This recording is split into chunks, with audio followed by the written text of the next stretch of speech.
দারুণ স্বাদের এই মাছের ভুনা রেসিপিটা যেন রুই মাছ দিয়েই পারফেক্ট হয়। রুই মাছ ছাড়া অন্য কোনো মাছ দিয়ে যেন এটা করলে ভালোই লাগে না।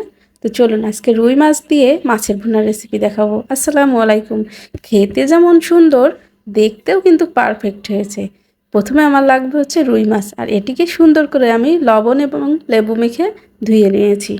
এবারে আমি লবণ আর হলুদ মেখে সুন্দর করে মাছগুলো মাখিয়ে নিব। আর মাছগুলো মাখিয়ে ঠিক 5 মিনিট রেস্টে রাখবো। এখন আমি কড়াইয়ে তেল দিয়ে দিব। তেলটা এই মুহূর্তে কিন্তু খুব সুন্দর করে গরম হয়ে গিয়েছে। আর এ পর্যায়ে আমি দিয়ে দিব মাছের সেই পিসগুলা।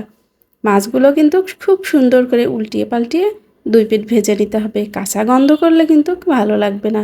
এবার আমি শিলপাটায় বেটে নিব এই যে পেঁয়াজ, রসুন আর জিরা।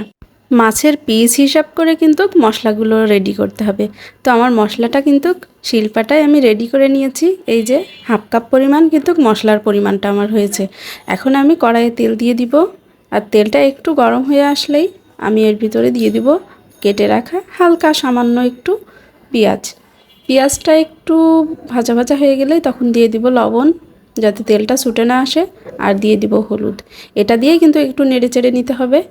পেঁয়াজগুলো হালকা ব্রাউন হয়ে আসলেই বেটে রাখা সেই পেস্ট মশলাগুলো দিয়ে দিব। অবশ্যই এই রান্নাটা করতে গেলে কিন্তু একটু শিলপাটায় বাটার চেষ্টা করবেন মশলাগুলো। এতে করে দারুণ স্বাদ এনে দেবে রান্নায়। মশলা যাতে পুড়ে না যায় সেজন্য আমি দিয়ে দিলাম হালকা একটু পানি। আর পানিটা দিয়েও কিন্তু আসল কাজ। মশলাটা কিন্তু খুব সুন্দরভাবে অনবরত নাড়তে থাকতে হবে। আর এই পর্যায়ে আমি দিয়ে দিলাম হালকা একটু মশলা, যেটার ভিতরে আছে এলাচ এবং দারচিনি। এখন আরও সুন্দর করে নাড়তে হবে, এতে করে মশলাটা কিন্তু ভাজা ভাজা হয়ে আসবে। ঠিক তেলটা এইভাবে যখনই উঠে আসবে ঠিক সে পর্যায়ে আমি দিয়ে দিব 2 কাপ পরিমাণ পানি। মানে আপনার তরকারির পরিমাণ বুঝে আপনি কিন্তু পানি দিবেন। এখানে আমি অল্প করে পানি দিব, যেহেতু মাছের ভুনা, আর এতে মাছে কিন্তু জাল বেশি লাগে না। এই যে এখন ফুটে উঠলেই মাছগুলো দিয়ে দিলাম। মাছগুলো এমনভাবে নাড়তে হবে যেন মাছ কিন্তু ভেঙে না যায়। একটু সাবধানে নাড়াচাড়া করতে হবে। এই তো রান্না কিন্তু একদম শেষ।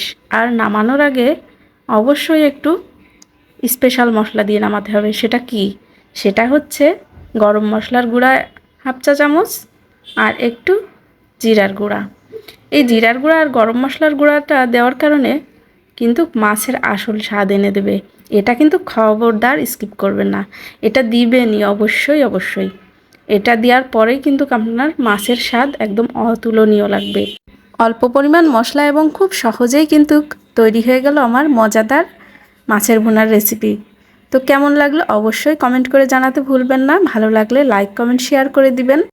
এখন আমি চুলা থেকে নামিয়ে একটি বাটিতে সার্ভ করে নিব। পরবর্তী ভিডিও দেখার জন্য আমন্ত্রণ রইল। সবাই সুস্থ থাকবেন, ভালো থাকবেন। আর যে যেখান থেকে ভিডিওটি দেখবেন অবশ্যই পুরো ভিডিওটি দেখার চেষ্টা করবেন। আজকের মতো এ পর্যন্তই। আল্লাহ হাফেজ।